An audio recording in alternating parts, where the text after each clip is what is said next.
ದಿವಂಗತ ಇವರೇ ದಿವಂಗತ ದಿವಂಗತ ಅಲ್ಲ, ಧೀಮಂತ ಹುತಾತ್ಮ. ಹುತಾತ್ಮ ಮಹಾತ್ಮ. ಯಾರು ಇವ್ರ? ಸ್ವಲ್ಪ ಸುಮ್ಮನೆ ಇರ್ತೀರಾ? ಶಿಖಾಮಣಿ. ಇವರು ನೋಡಿದ್ರೆ ಮಹಾರಾಜ ತಮ್ಮ ಇದ್ದಾಗಿದ್ದಾರ. ಎಲ್ಲಿ ಹೊಕ್ಕಿ ಹಿಡಿಯವನ ಹಾಗಿದ್ದಾನೆ ಮಹಾರಾಜ ತಮ್ಮನ. ಹೊಕ್ಕಿ ಹಿಡಿಯವರು ಕಸಲ ಸಮಾಸ ಸಮೋಸ ಅಸ ಸರಿ ಅಂತದ. ಈಗ ಅವಳು ಹೇಳಿದ್ರೆ ಏನು ತಪ್ಪಿಲ್ಲ, ನೀ ಇರುವುದು ಹಾಗೆ. ಎಂತ ಮಾತಾಡ್ತಾ ಇದ್ದೇನೆ ಹಾಗಂತ ಇರ್ಲಿಕ್ಕೆ ಭಾರತ ಅಲ್ಲ, ಇರುವುದಿಲ್ಲ ಮೊದ್ಲಿಂದು ಹಾಗೆ. ಆಡಂಬರ ಇಲ್ಲ, ಯಾರು ಎಷ್ಟು ಒಳ್ಳೆ ತಂದ್ಕೊಡ್ಲಿ ಅದು ಮುಟ್ಟುದಿಲ್ಲ. ಏನ್ ಮಾಡುದು ಒಳ್ಳೆ ಬಂದ್ರೆ ಎಲ್ಲ ನನಗೆ ಮತ್ತೆ ಇವರಿಗೆ 3 ಹತ್ರತೆ. ಹೌದಾ? ಪ್ರಚಾರ ಮಾಡಿ ಸಾಯಿದ್ದೇನೆ ಸಾಯ್ತೇನೆ ನೀನು. ಆಡಂಬರ ಇಲ್ಲ, ಆಡಂಬರಕ್ಕೆ ನಾನು ಜನ ಅಲ್ಲ ಅಷ್ಟೇ. ಇಲ್ಲಿ ಈಗ ಅದು ಹೆಚ್ಚಾಯ್ತು ಮಾರ. ಎಷ್ಟು ಮಾತಾಡ್ತೇನೆ ಅಡಗಿತ್ತು ಸುಮ್ಮನೆ. ಎಂತ 7,000 ಹೇಳ್ತೀನಿ. 7,000 ಮಾನ ಸತ್ತವನೆ, ಮರ್ಯಾದೆ ಸತ್ತವನೆ, 3 ಕಳಿಸ್ತವನೆ. ನಾನೇನು ನನ್ನ ಯೋಗ್ಯ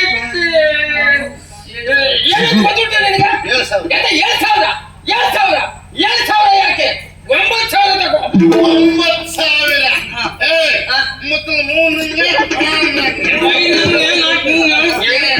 ಹೆಂಗೆ ಪಂಗೆ ಹೆಂಗೆ ಅಂತ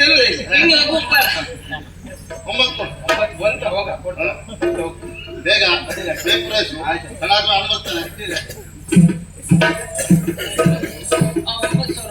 ಆಯ್ತನಾ? ಆಯ್ತಾ? ನನ್ನದಿನ್ನು ಮಾತುಕತೆ ಪ್ರಾರಂಭ ಆಗಲಿ. ಆಯ್ತೇನಾ? ನಿನ್ ಯಾರು ಬಿಸ್ತಾರೆ ಮಾಡಿ ಬೆಳಗ್ಗೆ ಹೋಗ್ತದೆ. ಅನ್ನ ಬರ್ತಾರೆ ಗೊತ್ತುಂಟ ನನಗೆ 15 ತಕ್ಕ ನೀನು ಗೊತ್ತಲ್ಲ. ಇರ್ಲಿ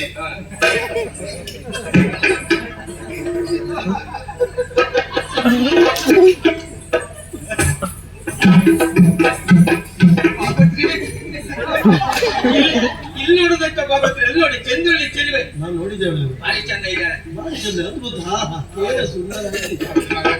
ನನ್ಗೊಂದು ಕಷ್ಟ ಆಯ್ತಲ್ಲ ಭಾಗವತ್ರ. ಮೊದ್ಲಿಂದನೂ ಹಾಗೆ ಈ ಹೆಣ್ಣು ಮಕ್ಳ ಹತ್ರ ಹೆಂಗಸರ ಹತ್ರ ಮಾತಾಡೋಕೆ ಅದಕ್ಕೆ ಭಾಗವತ್ರ ಆದ ನೀವು ನಂದೇ ಪಾಠಶಾಲೆ ಉಂಟಲ್ಲ ಹಾಗಲ್ಲ. ನೀವು ಮದುವೆ ಆದವರು, ನಿಮ್ಗೆ ಅನುಭವ ಉಂಟು. ನಿಮ್ಮ ಅನುಭವವನ್ನು ನಮ್ಮಂತ ಹುಡುಗಿ ಮಕ್ಕಳಿಗೆ ದಾರ ಹೇಳಿ. ಎಂತ ಬೇಕೀಗ ಇದು ಒಂದು ಒಳ್ಳೆ ಅಲ್ಲಿತ್ತು ಹೇಳುದಲ್ಲ. ಇದು 9,000 ಪದ್ಯ ಆಗ್ಬೇಕು. ಇನ್ನೊಬ್ಬ